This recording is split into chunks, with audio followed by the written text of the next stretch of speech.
Hi guys, welcome back to travel lovers clicks. ఈరోజు అయితే మనం ఒక స్పెషల్ ప్లేస్కి ఒక స్పెషల్ ఒకేషన్ కోసం వెళ్తున్నాం. అదేంటంటే అక్కేపాలెంలో ఉన్న ఆస్థానే తాజ్బాగ్లోని 73rd తాజుద్దీన్ బాబా ఉర్స్ అనేది జరుగుతుంది. సో ఇది 73rd ఉర్స్. ఈ వీడియోలోని మనం అసలు ఉర్స్ అనేది ఎలా సెలబ్రేట్ చేస్తారో, అసలు తాజుద్దీన్ బాబా అనేవారు ఎవరు అనేది వీడియోలో చూద్దాం. ఇది మా ఫ్రెండ్ వాళ్ళ కజిన్ బోర్డు మెంబర్. సో తను మాకు పర్మిషన్ అయితే ఇప్పించాడు వీడియో తీసుకోవడానికి. సో తప్పకుండా ఈ వీడియో లాస్ట్ వరకు అయితే చూడండి.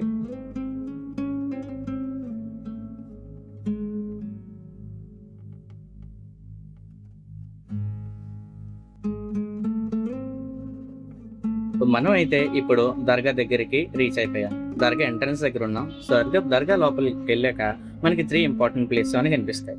ఒకటి రైట్ సైడ్ తాజుద్దీన్ బాబా యొక్క ఖలీఫా, ఆయన సక్సెసర్ అయిన పహాడివాలే బాబా యొక్క దర్గా కనిపిస్తుంది. పహాడివాలే బాబా తాజుద్దీన్ బాబా యొక్క శిష్యుడు, ఆయన సక్సెసర్ కూడా. సో ఫస్ట్ మనం ఈ దర్గాని చూసిన తర్వాత ఇక్కడ ఈయనకి సలాం చెప్పి నెక్స్ట్ మనం చూడాల్సిన ప్లేసెస్కి వెళ్దాం. సో తాజుద్దీన్ బాబా ఆస్థానే తాజ్బాగ్ ఏదైతే ఉందో అది 3 పార్ట్స్గా డివైడ్ అయ్యింది. ఒకటి పహాడివాలే బాబా దర్గా, 2 ఆస్థానే తాజ్బాగ్ అంటే తాజుద్దీన్ బాబా యొక్క నిషాని, 3 తాజ్బాగ్ మస్జిద్. సో మన ఈ వీడియోలోని ఫస్ట్ 2 ప్లేసెస్ని అయితే చూస్తాం. ప్రజెంట్ మనం పహాడివాలే బాబా దర్గాలో ఉన్నాం. ఇక్కడ బ్లెస్సింగ్స్ సీక్ చేసుకొని నెక్స్ట్ మనం తాజ్ బాబా నిషానిలోకి వెళ్దాం.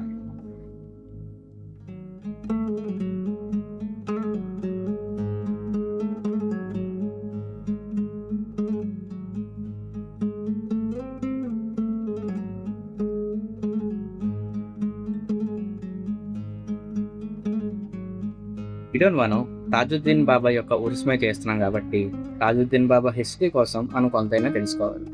ఆయన 1861లోని కామ్తి అనే చిన్న గ్రామంలోని నాగ్పూర్ మహారాష్ట్రలోని పుట్టారు. ఆయన ఒరిజినల్ పేరు వచ్చేసి సయ్యద్ తాజుద్దీన్ మొహమ్మద్ బద్రుద్దీన్ చిష్తి. బాబా చిన్నతనంలోనే వాళ్ళ తండ్రిని కోల్పోయారు. ఆ తర్వాత ఆయన చిన్నతనం అండ్ కొంత యవనం అంతా బాబా గారి యొక్క అమ్మమ్మ గారి దగ్గర గడిచింది. ఒక 20 ఏళ్ల వయసు వచ్చిన తర్వాత తాజుద్దీన్ బాబా ఇండియన్ ఆర్మీని జాయిన్ అయ్యారు నాగ్పూర్ రెజిమెంట్లో. కొంతకాలం సర్వీస్ చేసిన తర్వాత హైదరాబాద్ దక్కన్ గ్రాస్ ఫామ్కి వచ్చిన తర్వాత ఆయన రిటైర్ అయిపోయారు. ఎందుకంటే అప్పుడు ఆయన హజరత్ దావూద్ చిష్తి అని ఒక చిష్తి ఆర్డర్కి సంబంధించిన ఇస్లామిక్ సూఫీ సైంట్ని కలిశారు. ఆయన కలిసిన తర్వాత ఈయన స్పిరిచువల్ పాత్లోని అదొక టర్నింగ్ పాయింట్గా మారింది. ఆ తర్వాత బాబా అసలు వరల్డ్లీ మ్యాటర్స్ని వదిలేసి కంప్లీట్గా అల్లా యొక్క డివోషన్లో ఇన్వాల్వ్ అయిపోయి ఉండిపోయారు. తర్వాత నిద్రాహారాలు మొత్తం అసలు ఫ్యామిలీ మెంబర్స్ని, ఇంటిని అన్నిటిని వదిలి బాబా ఊరి చివరెక్కడో చెట్ల కింద ఉండేవారు. అలా బాబాకి ఫాలోవర్స్ పెరిగారు, స్పిరిచువల్ డెప్త్ పెరిగింది. కానీ బాబాకి అలా ఫాలోవర్స్తో ఉండటం నచ్చేది కాదు. సో ఆయన ఈ ఫాలోవర్స్కి దూరం ఉండాలని చెప్పి ఈ అటెన్షన్ వద్దనుకొని ఆయన మెంటల్ అసైల్మెంట్లో గడిపిన రోజులు కూడా ఉన్నాయి. తాజుద్దీన్ బాబా చిష్తి సాంప్రదాయంలోని ఒక హైయెస్ట్ ఆర్డర్ సెయింట్. 19వ శతాబ్దం అంటే 19th సెంచరీలోని గ్రేటెస్ట్ సెయింట్స్లోని బాబాను కూడా ఒక గ్రేటెస్ట్ సెయింట్స్గా చాలామంది కొలుస్తారు. తాజుద్దీన్ బాబా ఆయన లైఫ్ టైంలోని చాలా మిరాకిల్స్ కూడా పర్ఫామ్ చేశారు. అందులో కొన్ని ఏంటంటే డెవోటీస్ యొక్క అసలు ఎప్పటికీ క్యూర్ అవ్వని డిసీజ్ని కూడా క్యూర్ చేయటం, ఇలాంటివి చాలా చేసేవారు. సో ప్రజెంట్ అయితే మనం ఆస్థానే తాజ్బాగ్లో ఉన్నాం. ఇందులోని తాజుద్దీన్ బాబా స్వయంగా యూజ్ చేసిన చెంబు, తలగడి, బెడ్, చెప్పులు లాంటివి కూడా మనకు కనిపిస్తాయి. డెకరేషన్ వల్ల సైడ్ కబోర్డ్స్ కనిపించట్లేదు. కబోర్డ్స్లో ఇంకా ఐటమ్స్ కూడా ఉన్నాయి. ఇవన్నీ ఇక్కడికి ఎలా వచ్చాయంటే బయట మనం పహాడివాలే బాబా దర్గా చూసాం కదా, ఆయన తాజుద్దీన్ బాబా యొక్క శిష్యుడు అండ్ సక్సెసర్ కూడా.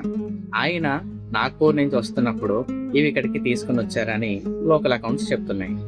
సో మన దర్గా కమిటీ వాళ్ళని కూడా అడిగినప్పుడు వాళ్ళు కూడా అదే చెప్పారు. తాజుద్దీన్ బాబా యొక్క ఖలీఫా ఆయనతో ఉన్నప్పుడు ఆయన పర్దా చేసిన తర్వాత, అంటే ఆయన చనిపోయిన తర్వాత తాజుద్దీన్ బాబా యొక్క కొన్ని ఐటమ్స్ని ఇక్కడికి పహాడివాలే బాబా తీసుకొచ్చారని చెప్తుంటారు. మీరు కూడా ఈ ఉరుస్ని చాలా ఆసక్తికరంగా చూడాలి అని అనుకుంటే జూలై 14-15 వరకు కూడా పండుగనే జరుగుతుంది. డెఫినెట్గా మీరు చుట్టుపక్కల సరౌండింగ్స్లో, వైజాగ్ చుట్టుపక్కల సరౌండింగ్స్ ఎక్కడన్నా ఉంటే డెఫినెట్గా మీరు ఇందులోని పాల్గొనవచ్చు. మీకు కుదిరితే మాత్రం తప్పకుండా పాల్గొనండి. మేము కూడా వెళ్తున్నాం, ప్రతి సంవత్సరం వెళ్తూనే ఉంటాం కూడా. మేమే కాదు, చాలామంది మా ఫ్రెండ్స్లోని మత విభేదాలు లేకుండా తాజుద్దీన్ బాబా యొక్క దగ్గరికి ప్రేయర్స్ చేయడానికి, బ్లెస్సింగ్స్ తీసుకోవడానికి వస్తూ ఉంటారు. సో మీకు కూడా కుదిరితే, మీకు వెళ్ళాలి అనిపిస్తే తప్పకుండా వెళ్ళండి. 3 రోజుల పాటు జరిగే ఉరుస్ని చాలా గ్రాండ్గా సెలబ్రేట్ చేస్తూ ఉంటారు. ఇక్కడికి పక్క ఊర్ల నుంచి కూడా జనం పాల్గొనడానికి వస్తూ ఉంటారు. చాలా మంది ఫారినర్స్ కూడా కొందరు వస్తూ ఉంటారు, అండ్ ఫారిన్ ఫండ్స్ కూడా వస్తుంటాయి. సో దీన్ని బట్టి మీకు అర్థం అవ్వాలి, ఇది వైజాగ్లోని బాగా జరిగే పండుగల్లో ఒకటి. మీకు కుదిరితే మీరు తప్పకుండా రండి, అండ్ ఈ వీడియోని మీ ఫ్రెండ్స్తో షేర్ చేయండి.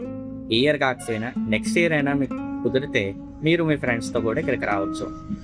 సో మా ఈ వీడియో మీకు నచ్చినట్టయితే వీడియోని లైక్ చేయండి, షేర్ చేయండి, అండ్ కామెంట్ చేయండి. అండ్ ఛానల్ మాత్రం డెఫినెట్గా సబ్స్క్రైబ్ చేసుకోండి. Thank you. నెక్స్ట్ వీడియోలోని మరొక ఇంట్రెస్టింగ్ ప్లేస్తో మళ్ళీ కలుద్దాం.